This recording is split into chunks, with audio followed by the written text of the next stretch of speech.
This question says kerogen becomes crude oil after further heating and pressurization in the catagenesis process. Well, the correct answer here is true. And the reason is we get here from the fourth sentence. It says, following even more prolonged exposure to heat and pressure, the kerogen eventually becomes transformed into liquid and gases via the catagenesis process.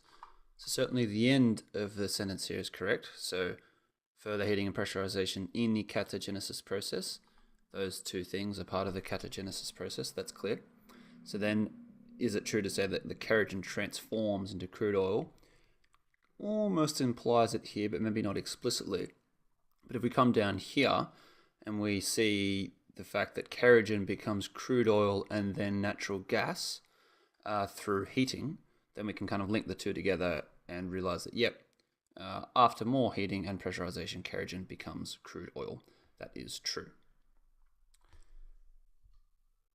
Any questions or comments, as always, leave them below. Otherwise, you can head on over to gradtest.com and take this verbal reasoning test for free.